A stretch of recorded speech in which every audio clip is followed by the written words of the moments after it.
आप सभी का स्वागत है। मैं देवकीनंद शर्मा आपके लिए एक आज ट्यूशन लेके आया हूँ।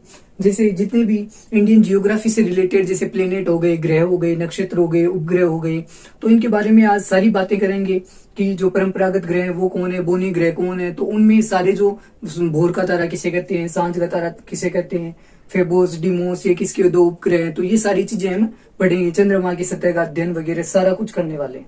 तो एक क्वेश्चन करेंगे तो उससे रिलेटेड हम सारी चीजों को कवर करते चलेंगे। जैसे सूर्य है तो सूर्य से रिलेटेड सारी चीजें हम करेंगे कि सूर्य क्या है क्या नहीं है सारी। और देखो ये क्लास आपके लिए बहुत ही फायदेमंद होने वाली है। और देखो मैं यहाँ पे आपको स्टेप बाय स्टेप करवा के जाऊंगा। और देखो पहली क्लास है और इस सीरीज का नाम मैंने रखा है प्रचंड। तो देखो लेट्स इसे स्टार्ट करते हैं। देखो पहला सर्वप्रथम भूगोल शब्द का प्रयोग किसने किया? तो सर्वप्रथम भूगोल शब्द का प्रयोग किसने किया? इरेटोस्थेनीज ने। इरेटोस्थेनीज ने इसका प्रयोग किया था सर्वप्रथम भूगोल शब्द का। अब पहले भूगोल शब्द का आप मतलब जानो कि क्या है, मेन जानो। जियोग्राफी या ग्राफोज, इसे हम ऐसे डिवाइड करेंगे। जियो का मतलब क्या होता है? जियो माना जीव जंतु यानी पृथ्वी, अर्थ, पृथ्वी हो गया जियो का मतलब, प्लस ग्राफोज का मतलब होता है अध्ययन करना। अध्ययन करना किसका? पृथ्वी की संरचना का। तो आपको क्या समझ में आ रहा है? जियो का मतलब होता है पृथ्वी और ग्राफोज का मतलब होता है अध्ययन करना पृथ्वी की संरचना का। और सर्वप्रथम जियोग्राफी शब्द का उल्लेख किसने किया? तो इरेटोस्थेनीज ने इसका प्रयोग किया था सर्वप्रथम। ये चीजें आपको नोट करनी है। फिर चलते हैं आगे। पृथ्वी किस मंदाकिनी में स्थित है? वेरी वेरी मोस्ट एसएससी पूछता भी है। पृथ्वी किस मंदाकिनी में स्थित है, वह इसका आकार कैसा है? तो देखो हमारी जो पृथ्वी है वो कौन सी मंदाकिनी में स्थित है? तो वो है दुग्ध मेखला। दुग्ध मेखला, ये आप नोट करते चलो। कौन सी मंदाकिनी है? दुग्ध मेखला मंदाकिनी है। और जो मंदाकिनी है इसे हम क्या नाम बोलते हैं? मिल्की वे। मिल्की वे, इसे मिल्की वे भी कहते हैं। देखो दुग्ध मेखला क्या है, इसका आकार की बात करते हैं, कभी कभी आकार भी पूछता है। तो इसका 80% भाग क्या है? सर्पिलाकार है। सर्पिलाकार कार है इसका आकृति और आकार की बात करते हैं। अब देखो थोड़ा जो जितनी भी गैलेक्सी होती है मंदाकिनी उनके बारे में हम बात करते हैं। देखो ब्रह्मांड का जो, अगर हम ब्रह्मांड की बात करते हैं, ब्रह्मांड है 10⁸ प्रकाश वर्ष। प्रकाश वर्ष, ठीक है। फिर बात करते हैं कितनी ब्रह्मांड के अंदर मंदाकिनियां है। तो देखो 100 अरब मंदाकिनी है ब्रह्मांड के अंदर। कितनी है? 100 अरब मंदाकिनियां है ब्रह्मांड के अंदर। कितनी है? 100 अरब मंदाकिनियां स्थित होती है। और प्रत्येक मंदाकिनी में क्या होता है? प्रत्येक मंदाकिनी में क्या होते हैं? 100 अरब तारे होते हैं। 100 अरब तारे होते हैं। तो देखो ये बात नोट करो। पृथ्वी कौन सी मंदाकिनी में? दुग्ध मेखला में, जिसे इंग्लिश में मिल्की वे भी कहते हैं। 80% भाग इसका सर्पिलाकार है। पूरे ब्रह्मांड की बात करते हैं, 10⁸ प्रकाश वर्ष या 10⁸ प्रकाश वर्ष का ब्रह्मांड है। और उसमें कितनी है? 100 अरब मंदाकिनियां स्थित है। और प्रत्येक मंदाकिनी में कितने होते हैं? 100 अरब तारे होते हैं। कितने होते हैं? 100 अरब तारे होते हैं। तो ये चीजें आप नोट करो। फिर आगे चलते हैं। अब न्यूट्रॉन इसमें क्या दिए रखा है, वह इसका आकार कैसा है? तो इसका आकार क्या हो गया? सर्पिलाकार, ये पूछा जाता है। फिर बात करते हैं आगे। अब मंदाकिनियों में भी 3-4 बातें आपको नोट करनी है। तो देखो जो हमारी मिल्की वे है, मिल्की वे, दुग्ध मेखला, अब इसके पास या नियर बाई सबसे नजदीकी मंदाकिनी कौन है? हमारी दुग्ध मेखला मंदाकिनी है, इसके नजदीकी कौन सी है? तो वो है देवयानी मंदाकिनी। देवयानी मंदाकिनी। तो ये चीजें आपको नोट करनी है। फिर बात करते हैं अभी नई खोजी गई मंदाकिनी कौन सी है? नई खोज की गई मंदाकिनी कौन सी है? तो वो है ड्वार्फ मंदाकिनी। ड्वार्फ मंदाकिनी, ये चीजें आप नोट कर लो। देखो सबसे नजदीकी पूछे तो देवयानी है, नई की पूछे तो ड्वार्फ मंदाकिनी, न्यूनतम मंदाकिनी है। ये चीजें आप नोट कर सकते हो। आगे चलते हैं। फिर बात करते हैं निहारिका क्या है, न्यूट्रॉन तथा श्याम विविर क्या है। तो ये चीजें आपको बतानी है। तो देखो निहारिका क्या होती है? निहारिका मैं आपको टोटल एक एक चीजें बताऊंगा। निहारिका होता है जिसमें तारों का जन्म होता है। क्या होता है? तारों का जन्म होता है। तो निहारिका किसे कहते हैं? जिसमें तारों का जन्म होता है। तारों का जन्म होता है। और सूर्य भी क्या है, हमारे सौरमंडल का सबसे बड़ा तारा ही माना जाता है।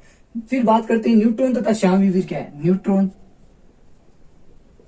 न्यूट्रॉन और श्यामविवीर, अगर आप एसएससी की तैयारी कर रहे हो तो ये पूछे भी गए हैं। न्यूट्रॉन और श्यामविवीर क्या है, ये है मृत तारे हैं। क्या है, मृत तारे हैं, डेड स्टार हैं।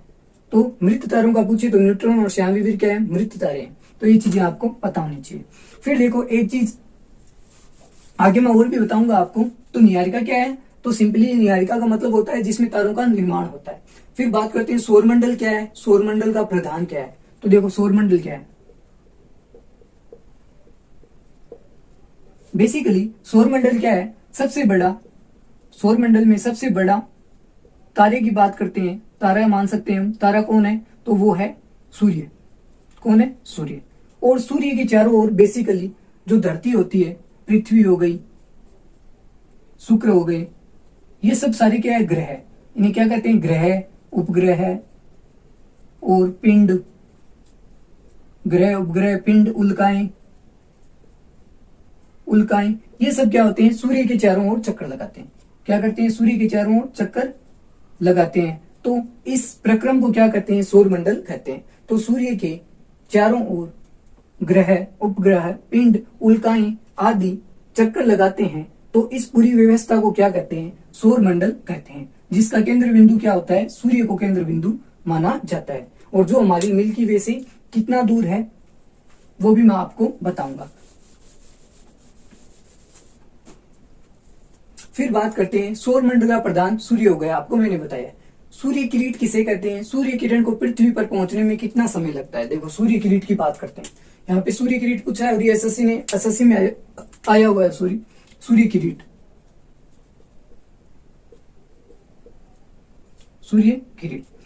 तो देखो सूर्य किरीट क्या होता है, सूर्य के चारों ओर, बेसिकली सूर्य के चारों ओर क्या होता है, जो ये प्रकाश होता है, सूर्य के चारों ओर का प्रकाश, चारों ओर का प्रकाश सूर्य ग्रहण के समय, और कब होता है ये, सूर्य ग्रहण के समय। तो हम क्या बता सकते हैं कि सूर्य ग्रहण के समय सूर्य के चारों ओर का जो प्रकाश होता है उसे सूर्य किरीट कहते हैं। क्या कहते हैं, उसे सूर्य किरीट कहते हैं। ये नोट करवा, सूर्य ग्रहण के समय प्रकाश सूर्य के चारों ओर, उसे सूर्य किरीट कहते हैं। और ये क्यों होता है, ये हानिकारक होता है। इसमें क्या होता है, इसमें यूवी होती है, यूवी यानी इन किरणों को क्या बोलते हैं, अल्ट्रा वायलेट किरणें बोलते हैं। पराबैंगनी किरणें होती हैं, पराबैंगनी किरणें उत्सर्जित होती है। तभी तो कहते हैं कि सूर्य को नंगी आंखों से नहीं देखना चाहिए सूर्य ग्रहण होते समय।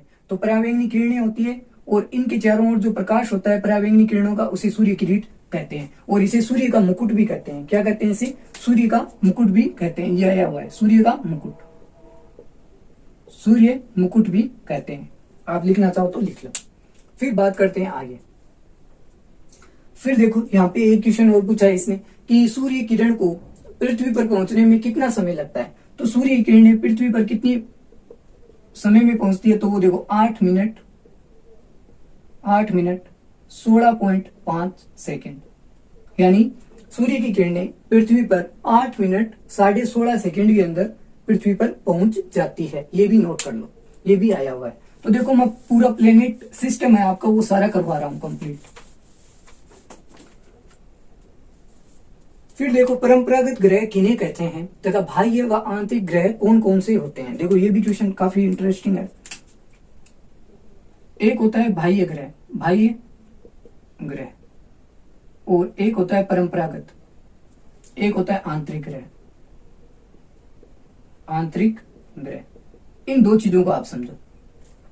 बेसिकली पहले आंतरिक ग्रह की बात करते हैं। तो देखो पृथ्वी, 4 ग्रह आंतरिक होते हैं, पृथ्वी, बुध जो कि नजदीक है, बुध, शुक्र और मंगल। कौन कौन से होते हैं, बेसिकली पृथ्वी, बुध, शुक्र और मंगल, इन्हें आंतरिक ग्रह कहते हैं। बाह्य ग्रह की बात करते हैं तो देखो कौन सा बचा, अरुण, वरुण, शनि, अरुण, वरुण, शनि और एक और हो गया ना,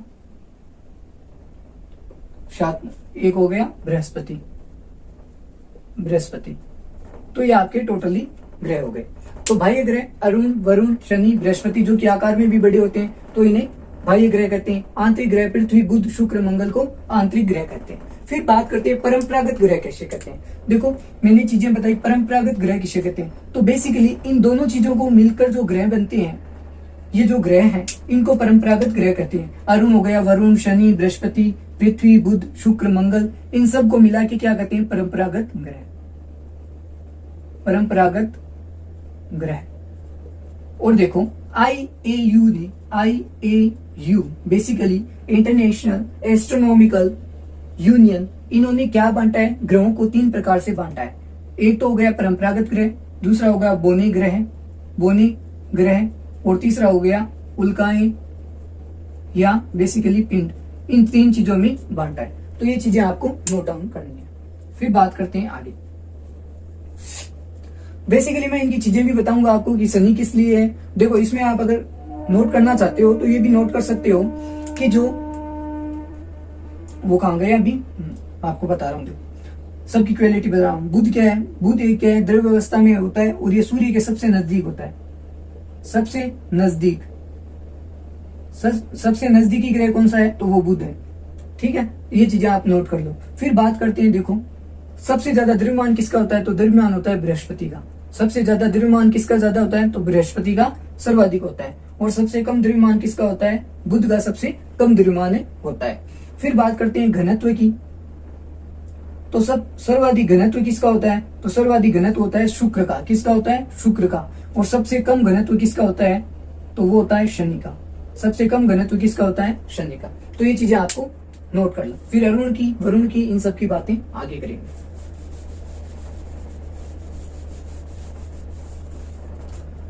फिर देखो ऐसे ग्रहों के नाम बताओ जो पूर्व से पश्चिम चक्कर लगाते हैं। तो ये भी काफी बार आया हुआ है। तो ऐसे ग्रहों के नाम बताने हैं बेसिकली जो पूर्व से पश्चिम की ओर चक्कर लगाते हैं। तो देखो एक चीज समझो आप, पृथ्वी प्लस सारे ग्रह बेसिकली चक्कर कैसे लगाते हैं, चक्कर लगाते हैं पश्चिम से पूर्व। बेसिकली चक्कर कैसे लगाते हैं, पश्चिम से पूर्व। लेकिन सौर मंडल में कुछ ऐसे ग्रह हैं जो पूर्व से पश्चिम की ओर चक्कर लगाते हैं। तो ये काफी बार पूछा गया है, अरुण और कौन सा है, शुक्र। अरुण और शुक्र ऐसे ग्रह हैं जो पूर्व से पश्चिम चक्कर लगाते हैं। तो ये क्वेश्चन आपका बनेगा, पूर्व से पश्चिम की ओर चक्कर लगाते हैं। तो ये डेफिनेटली क्वेश्चन बनने वाला है। और शुक्र के क्या होते हैं, ये भी चीजें बताऊंगा। शुक्र को क्या कहते हैं, भोर का तारा, सांझ का तारा, भोर का तारा, सांझ का तारा, सांझ का तारा। ये चीजें किसको कहते हैं, शुक्र को कहते हैं। तो ये चीजें भी पूछी गई है कि भोर का तारा किसे कहते हैं, सांझ का तारा किसे कहते हैं, तो शुक्र। अब आगे चलते हैं। देखो गर्मी लग रही है। फोबोस तथा डीमोस किस ग्रह के उपग्रह। देखो फोबोस, ये भी आया हुआ है। फोबोस प्रीवियस ईयर के क्वेश्चन है सारे। फोबोस और वह डीमोस, फोबोस और डीमोस ये किसके उपग्रह, ये दोनों क्या है, ये है उपग्रह। ये क्या है, दोनों उपग्रह। तो ये दोनों उपग्रह किसके हैं, तो ये है मंगल के। ये मंगल की 2 उपग्रह है, फोबोस और डीमोस। तो ये चीजें आपको पता होनी चाहिए। और मंगल को क्या कहते हैं, लाल ग्रह भी कहते हैं, लाल ग्रह भी कहते हैं। किसके कारण, आयरन ऑक्साइड के कारण, FeO2, iron oxide, iron oxide या फेरस ऑक्साइड। तो ये चीजें आप नोट कर लो। क्यों कहते हैं, लाल ग्रह कहते हैं, उपनाम हो गया। और मंगल को आयरन ऑक्साइड के कारण इसका लाल रंग होता है, या फेरस ऑक्साइड। तो ये चीजें नोट करनी है। मैं आपको रिवीजन करवा रहा हूं बेसिकली। फिर बात करते हैं सांझ का तारा किस ग्रह को कहा जाता है। देखो अभी मैंने क्वेश्चन करवाया था, उसी के अंदर आ गए सांझ का तारा। बेसिकली सांझ का तारा और भोर का तारा, भोर का तारा, ये दोनों किसे कहते हैं, ये शुक्र ग्रह को कहते हैं। किसे कहते हैं, शुक्र ग्रह को कहते हैं। और पृथ्वी की बहन किसे कहते हैं, पृथ्वी की बहन किसे कहते हैं, पृथ्वी की बहन। पृथ्वी की बहन किसे कहते हैं, वो भी शुक्र को कहते हैं, पृथ्वी की भगिनी। फिर बात करते हैं आगे। फिर चंद्रमा की सतह एवं आंतरिक भागों का अध्ययन क्या कहलाता है? वेरी वेरी मोस्ट, चंद्रमा की सतह का अध्ययन, चंद्रमा की सतह एवं आंतरिक भागों का अध्ययन, एवं आंतरिक भागों का अध्ययन। मेरा उद्देश्य है आपका टॉपिक क्लियर करवाना सारा का अध्ययन। तो देखो, चंद्रमा की सतह एवं आंतरिक भागों का अध्ययन कराता है, क्या कहलाता है? सेलेनोलॉजी, सेलेनोलॉजी कहलाता है, सेलेनोलॉजी। किसे कहते हैं? चंद्रमा की सतह एवं आंतरिक भागों का अध्ययन। The study of moon, it's part of surface and internal parts, या कैसे भी कह सकते हैं, थोड़ी वीक है इंग्लिश। तो सेलेनोलॉजी किसे कहते हैं? बेसिकली चंद्रमा की सतह, surface of moon and internal parts का अध्ययन करना क्या कहलाता है? सेलेनोलॉजी। फिर बात करते हैं मैदान को क्या कहते हैं। जो चंद्रमा पे जो मैदान है रेत के मैदान होते हैं, उनको क्या बोलते हैं? शांति सागर। क्या कहते हैं उनको? शांति सागर। ये भी पूछा गया है। तो चंद्रमा पे जो बेसिकली रेत के मैदान है, उन्हें शांति सागर कहते हैं। और चंद्रमा क्या है? बेसिकली ये पृथ्वी का क्या है? एक उपग्रह है। चंद्रमा क्या है? पृथ्वी का उपग्रह, एकमात्र एक उपग्रह है पृथ्वी का। वो कौन है? चंद्रमा। तो ये नोट कर लो आप। फिर अगला क्वेश्चन क्या है? ब्लू मून कब आता है? तो इसके अंदर ही करवा दूं, ब्लू मून कब आता है।